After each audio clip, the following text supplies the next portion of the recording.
My daughter Emily sat at her plate, her fork frozen. The Sunday supper table fell silent. "What did you just say?" I kept my voice calm, putting down my fork.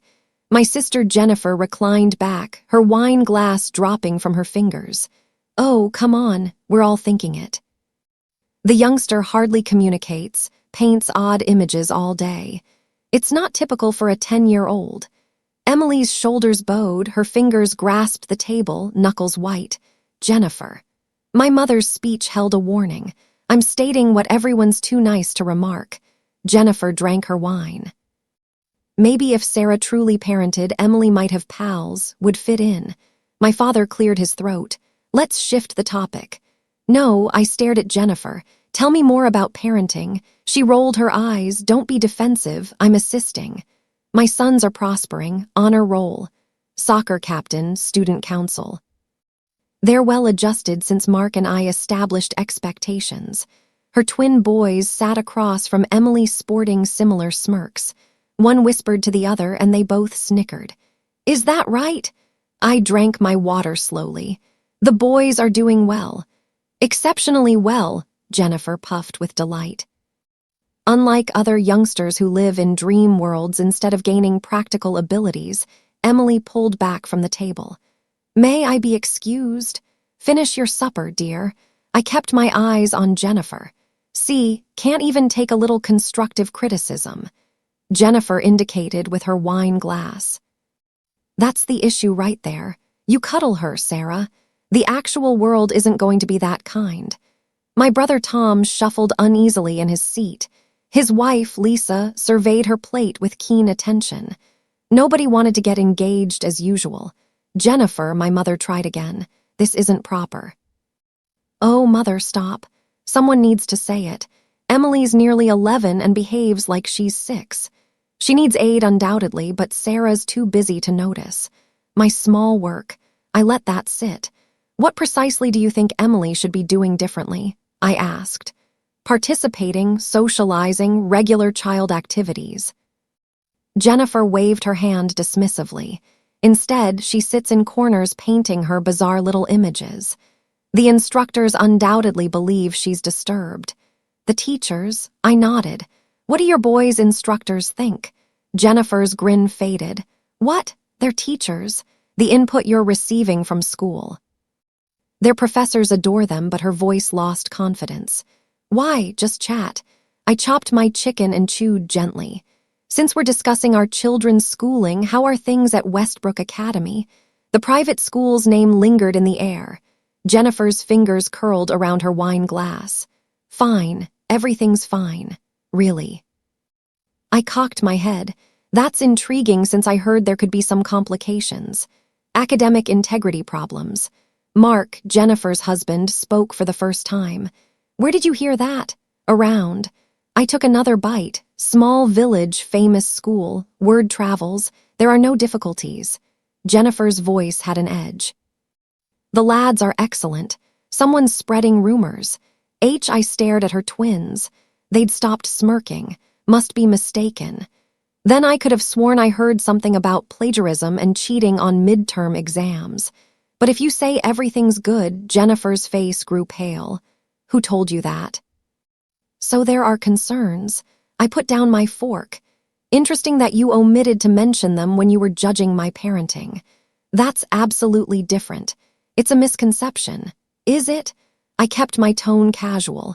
Buying essays online looks relatively basic.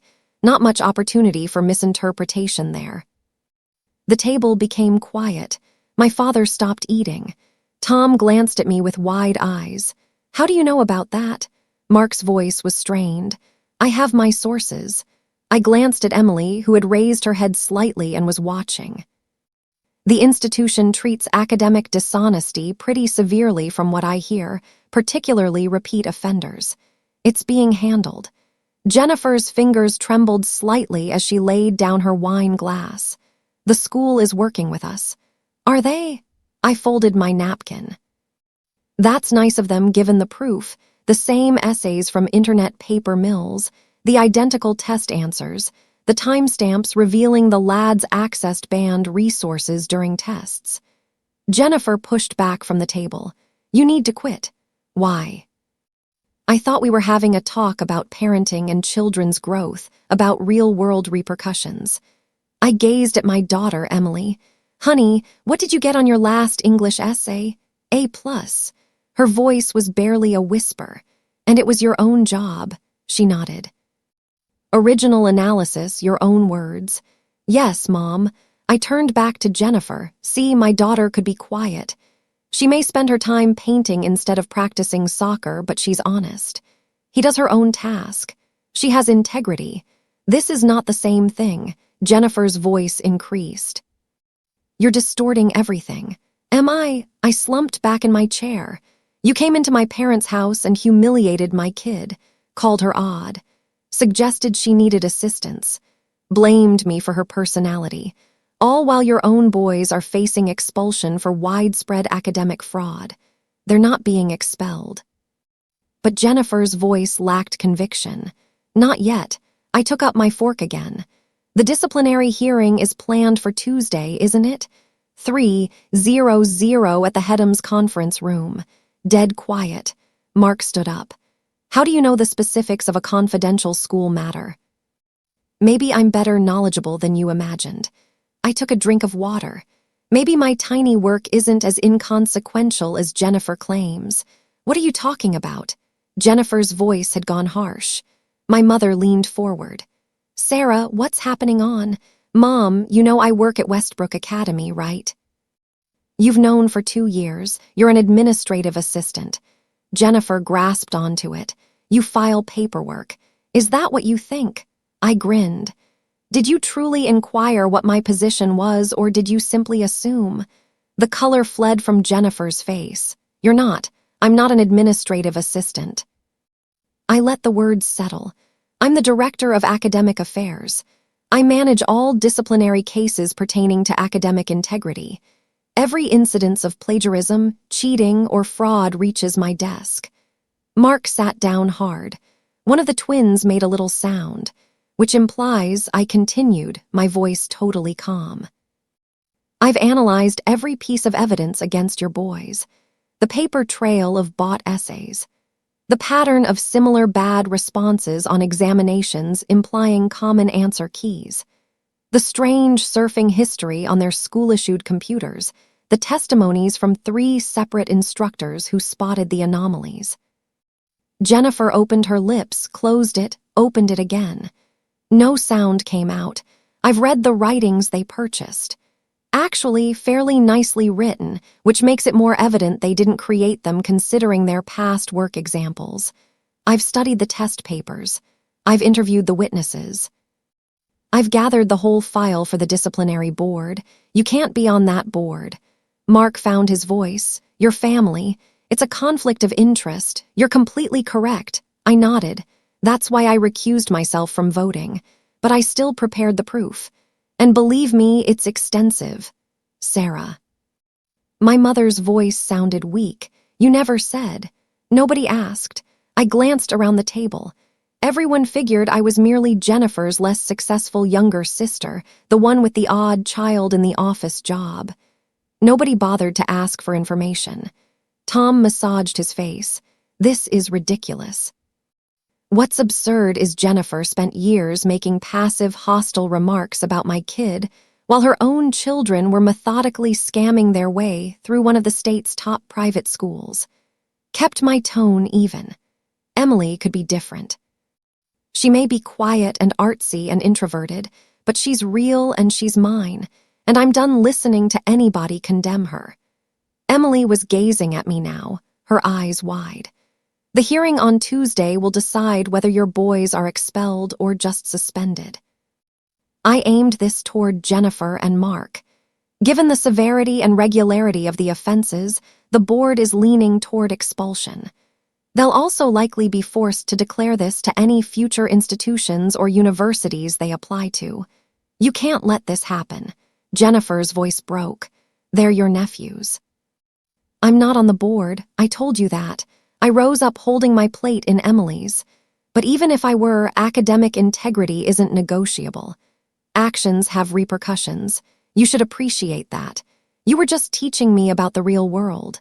Sarah, please. Jennifer's eyes flooded with tears. They made a mistake. They're simply kids. So is Emily. And you called her odd to her face. At a family supper, I brought the dishes toward the kitchen. You want to speak about better parenting. Start by educating your boys that cheating is bad, that buying your way through school is fraud, that integrity counts more than grades. I was simply kidding about Emily.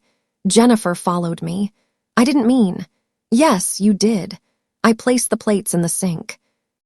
You've made remarks like that for years about how she dresses, how she plays, how she learns.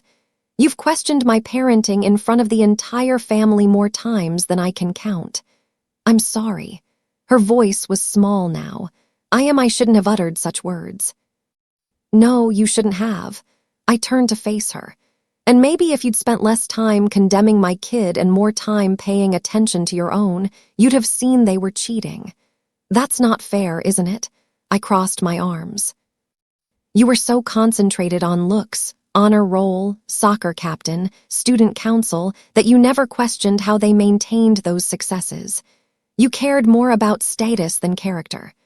Mark arrived at the doorway. What do we do? You come up Tuesday at 3. You let your boys confront the repercussions of their actions. You cease purchasing their way through life. I moved by him back to the dining area, and you never ever disrespect my daughter again. Emily was still at the table, but she was sitting straighter now. The curtain of hair had been pulled back from her face. Ready to go, sweetheart? I stuck out my hand. She took it standing up. Are we leaving? We are. I glanced at my parents. Thank you for supper, Mom. We'll see ourselves out. Sarah, wait, my father stood. Let's speak about this. There's nothing to speak about. I assisted Emily with her coat. Jennifer made her views plain. She thinks Emily's odd and I'm a poor father. I made my viewpoint plain. I won't allow anybody disrespecting my kid. But family, my mother began. Family doesn't imply tolerating brutality. I zipped Emily's coat. It doesn't mean letting people knock down a 10-year-old girl who's done nothing wrong. Emily is nice, artistic, clever, and honest. If it makes her odd, then I'm glad of her quirkiness. Emily gripped my hand. As for Jennifer's sons, the disciplinary procedure will proceed as it would for any other kids. I took up my handbag. The evidence speaks for itself. The board will make its judgment based on policy and tradition, not familial connections. You're really going to let them get expelled? Jennifer's voice was urgent. I'm not letting anything happen. They made their selections. I opened the front door. You know what Emily does when she has a hard assignment? She begs for aid. She goes to the library. She reads additional books. She works on it till she understands. She doesn't cheat. She doesn't take shortcuts. And maybe that's why her grades aren't great, but they're genuine. They're earned. The cool November air greeted us as we went onto the porch. That's the difference between our children, Jennifer. Mine has integrity. Yours have trophies founded on falsehoods. I locked the door behind us. In the vehicle, Emily was silent for many minutes while I drove. Finally, she spoke. Mom, absolutely, honey. Am I weird? I looked at her in the rearview mirror. You're different. Different isn't odd. Different is simply different. But the other kids aren't you. Some folks are noisy and sociable. Some folks are calm and thoughtful. Both are acceptable. I turned into our street. Your aunt was wrong to say such things, and I should have shut it down years ago. I'm sorry I didn't. It's all right. No, it's not. Adults are expected to protect kids, not tear them down. I drove into our driveway. You are precisely who you're intended to be, Emily, and I adore every aspect of you. She unbuckled her seat belt. Do you truly work at the boys' school? I do. Are they genuinely in trouble? Yes. Will they actually be expelled? I turned to face her. Probably. What they did was serious. They cheated on many assignments and exams over several months. They breached the school's regulations in their own terms. That's sad. It is. I touched her hand, but it's also a result of their decisions. Sometimes individuals have to confront the effects of what they've done. That's how kids learn. Aunt Jennifer was so harsh tonight. She was, and she was incorrect. I gripped her hand. Come on, let's go inside and you can show me what you've been sketching this week. Her face brightened. I concluded the series about the forest guardian. I can't wait to watch it. We walked inside together, leaving the judgment and nastiness behind in my parents' dining room. Emily's sketches were sprawled over the kitchen table.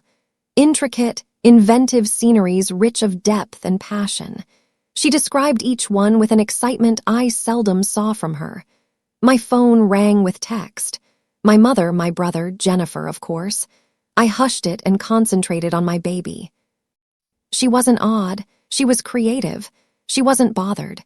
She was considerate. She wasn't slipping behind. She was progressing at her own speed, developing her own abilities, finding her own path, and anybody who couldn't see that didn't deserve a place in her life. Tuesday's hearing would proceed regardless of family pressure. The evidence was apparent, the infractions recorded, the rules set. Jennifer's boys would suffer penalties, but tonight wasn't about them.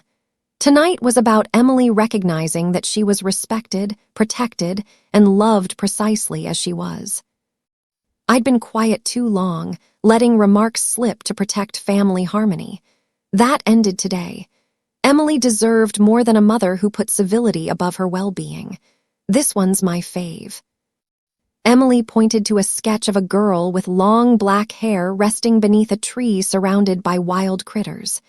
She's calm, so the animals trust her. The boisterous people frighten them away, but she sits motionless and they come to her. It's wonderful, honey. She's different from everyone else, but the animals don't care. They like her anyhow. I drew her close. The proper people will always respect what makes you distinctive. My phone buzzed again. Jennifer possibly comment or my mother attempting to mediate. I turned it off totally. They could wait. My daughter couldn't.